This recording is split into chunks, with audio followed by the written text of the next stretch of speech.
अब अनुराग भदौरिया, उसके बाद आऊंगा जफर इस्लाम।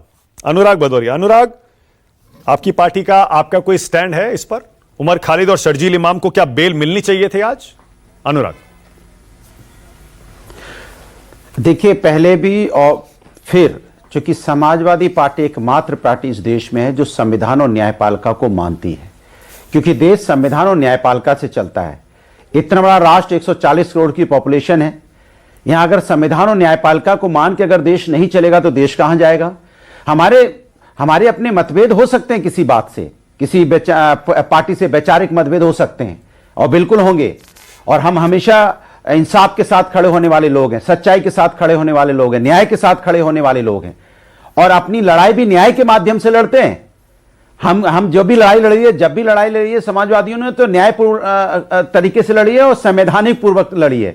आपने देखा होगा जब वर्डिक्ट आया सुप्रीम कोर्ट का कि राम मंदिर बनना चाहिए, तो समाजवादियों ने एकदम उसमें सुप्रीम कोर्ट के साथ खड़े दिखाई दिए। बताइए, हम लोगों ने कभी इस तरह की कोई बात की हो? क्योंकि संविधान जब न्यायपालिका ही नहीं मानेंगे तो राष्ट्र कैसे चलेगा? राष्ट्र के लिए आपको संविधान और न्यायपालिका को मानना जरूरी है। लेकिन वहीं मेरे कभी कभी हमारी शिकायतें भी होंगी। अब शिकायत तो रहेगी, क्योंकि हम तो शिकायत कर ही सकते हैं। जैसे कि आप देखो, जिस तरह से राम रहीम को बेल मिलती रहती है, सॉरी, जिस तरह से उनको पेरोल हमेशा मिल जाती है, माने आप सोचो 15-15 बार मिल चुकी है, तो इसमें सवाल तो हम उठाएंगे ही ना, और सवाल उठना भी चाहिए कि भाई हर बार उनको इस तरह से पेरोल कैसे मिल जाता है। जब भी देखो, अगर हम आपको बताएं 21 जनवरी 2023 की बात करेंगे 40 दिन की पेरोल मिली, 20 जुलाई 2023 की बात करेंगे 30 दिन की मिली, 21 नवंबर 2023 में 21 दिन की, 1 जनवरी 2024 में 50 दिन की, 13 अगस्त 2024 में 20 दिन की, 28 जनवरी 2025 में 30 दिन की, 9 अप्रैल 2025 में 21 दिन की, 5 अगस्त में अभी मिली 40 दिन की मिली थी, और फिर मिल गई अभी। तो सवाल है कि तो सवाल हम उठाएंगे कि भाई किसी पे भी अगर इतने संगीन उनके ऊपर आरोप है, तो ऐसे लोगों को इतनी जल्दी जल्दी पेरोल मिल भी कैसे जाता है, ये भी सवाल उठता है। तो ये तो सवाल अपनी जगह खड़े रहेंगे, इसमें कोई दो राय नहीं है, और ये हमारी जिम्मेदारी भी बनती है न्याय की बात करने की। दिल्ली दंगे किसने कराए थे? न्याय चाहते हैं, बराबर का न्याय। आप भी दिल्ली आते रहते हैं, दिल्ली में बहुत समय बिताते हैं। दिल्ली दंगे किसने करवाए थे? हाँ, देखिए, दिल्ली दंगे किसने कराए थे ये फैसला अनुराग भदौरिया नहीं कर सकते, ये सर्वोच्च न्यायालय कर सकता है। इस तरह से बोल देना कि दिल्ली दंगा ये क्या लेगा, एक चीज तो मैं ये हम तो इसको सर्वोच्च न्यायालय की तरफ देखेंगे ना, वो क्या कहना चाहता है, न्यायालय क्या कहता है, एक बात। दूसरी बात, मैं तो बस इतना रिक्वेस्ट जरूर करूंगा कि देश के अंदर में अमन चैन होना चाहिए, नफरत की राजनीति बंद होनी चाहिए। ये तो मैं जरूर। सीए पर आपका स्टैंड क्या है? लगातार में सीए सही है या गलत है? अनुराग, सुनने में मेरी बात पूरी मेरी बात पूरी हो जाए, पहले बात पूरी हो जाए। मैंने कहा हम समाज के अंदर में कोई भी देश, कोई भी राष्ट्र उन्नति नहीं कर सकता मानक जी, जिस राष्ट्र के अंदर में अगर इस तरह की नफरत की राजनीति जन्म ले लेती है। जब नफरत की राजनीति जन्म ले लेती है तो राष्ट्र खत्म हो जाता है। पता है आपको, जहां भी जिस तरह का कट्टरपंथ किसी भी धर्म का हो, कट्टरपंथी अगर जब पैदा होने लगते हैं, समाज के अंदर में नफरत की राजनीति पूरी जड़ें बैठा लेती है, तो देश कभी पनप नहीं पाता है। आप अपने अड़ोसी पड़ोसी मुल्क को देख लीजिए, पाकिस्तान निस्तो नाबूद हो चुका है, अफगानिस्तान निस्तो नाबूद हो चुके हैं। वो राष्ट्र, जिस राष्ट्र के अंदर में विकास की राजनीति ना होकर नफरत की राजनीति जन्म ले लेती है, वो राष्ट्र कभी आगे नहीं बढ़ पाता। इसलिए हमें हिंदुस्तान हमारा खूबसूरत पूरे विश्व में क्यों खूबसूरती से जाना जाता है? क्योंकि अनेकता में एकता है, और अनेकता में एकता तोड़ने की सीए गलत था ना अनुराग? महज सत्ता सीए गलत था ना, जिंदा रहने के लिए। मतलब सीए गलत था, उसका विरोध करना सही है? अपनी मैं तो एसआईआर का भी विरोध कर रहा हूं, और क्यों नहीं करूंगा? एसआईआर होना, उसकी प्रक्रिया पे विरोध है कि आप 2 महीने के अंदर में ही चाहते हैं कि एसआईआर हो जाए। मतलब सीए का विरोध करना सही था, शाहीन बाग तरह के धरने दिल्ली में देना सही था, देश भर में जो धरने हुए वो सही थे। मैं हमेशा राष्ट्र के साथ खड़ा होता हूं, और हमेशा यह कहता हूं कि जो काम होना चाहिए राष्ट्र के हित में होना चाहिए। अगर राष्ट्र के हित में नहीं होगा, जनता का नुकसान हो रहा होगा। जैसे एसआईआर की बात कर रहा हूं मैं, आप एसआईआर पे ले गए? आप सीए और एसआईआर में क्या तुलना कर रहे हैं? अरे क्यों नहीं लाऊंगा भाई, यही तो प्रक्रिया है, इसी प्रक्रिया का ही तो विरोध है। मैं देखो, मंशा पे शंका होती है भारतीय जनता पार्टी की, मंशा साफ होनी चाहिए। इनकी मंशा राजनीतिक होती है, हर चीज में मंशा राजनीतिक होती है। यही तो मेरा सवाल है कि राजनीतिक मंशा से नहीं करना चाहिए। क्या खाली मुसलमानों पर लगाया जाता है यूएपीए अनुराग, जैसा मौलाना अंसार रजा इशारा कर रहे हैं? सिर्फ मुसलमानों को टारगेट किया जा रहा है क्या? देखिए, मैं फिर ये बात कहूंगा कि न्यायपालिका को हम सबका सम्मान करने की जरूरत है।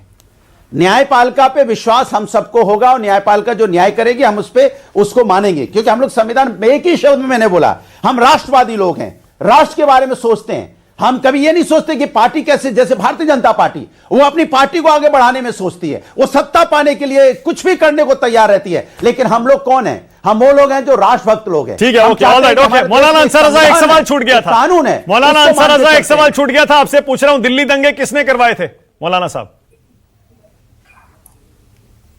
मानक जी, अगर ये बात हमें पता होती कि दिल्ली दंगा किसने करवाए हैं, तो आप स्टूडियो में बैठे होते या हम यहां डिबेट कर रहे होते? अरे भाई, आम आदमी पार्टी कहती है बीजेपी ने करवाए, बीजेपी कहती है विपक्ष ने करवाए, आपका स्टैंड क्या है? आप विपक्ष, भाई आपका विपक्ष का कोई प्रवक्ता है नहीं यहां, बीजेपी का प्रवक्ता है, वो खामोश बैठे हुए हैं जो सवाल। अरे अभी बीजेपी प्रवक्ता के पास में गया कहां हूं, और विपक्ष के बैठे अनुराग भदौरिया पूछ रहे हैं कि दिल्ली दंगा किसने करवाया। हाँ, मतलब ऐसा लग रहा है जैसे हम वहां कैमरा लेके बैठे। अच्छा ठीक है, अनुराग भदौरिया, दिल्ली दंगे किसने करवाए? अनुराग, बंदूक लेकर अनुराग भदौरिया, मैं उसे कैमरे से शूट कर रहा था। अनुराग, आप ऐसे मुझसे पूछ रहे मैं जो कह रहा हूं, मैं देखिए, कोई भी मेरी बात हो जाए, मैं बात कर लूं, मानक जी बात कर लूं अपनी। मानक जी, कोई भी कहीं भी अशांति होती है, दंगा होता है, इसकी जिम्मेदारी वहां की जो सरकार होती है उसको लेनी चाहिए। यह सरकार की जिम्मेदारी होती है कानून व्यवस्था बनाए रखने की। सरकार अपनी जिम्मेदारी से नहीं भाग सकती। अगर कोई भी, हमारा इंटेलिजेंस डिपार्टमेंट इतना मजबूत होना चाहिए, हमारा सिस्टम, और जगह जगह सड़क जाम करने वाले प्रदर्शनकारियों की जिम्मेदारी नहीं है। एक सेकंड मेरी बात सुनिए। प्रदर्शनकारी रोकना सरकार होती किस लिए है? सरकार की जिम्मेदारी तो है ना, जिम्मेदारी से तो नहीं भाग सकती। एक बात। दूसरी बात, जो उसके बाद तो सुप्रीम, और उसके बाद हमारा न्यायपालिका है ही, वो अपना न्याय करेगा ही। दूसरी बात, आप देखो किस तरह से बातें उठती हैं। भारतीय जनता पार्टी के एक विधायक ने शाहरुख खान को गद्दार बोल दिया। भाई, आप किसी भी व्यक्ति को कुछ भी बोल देते हैं, किस आधार पे आपने गद्दार बोला?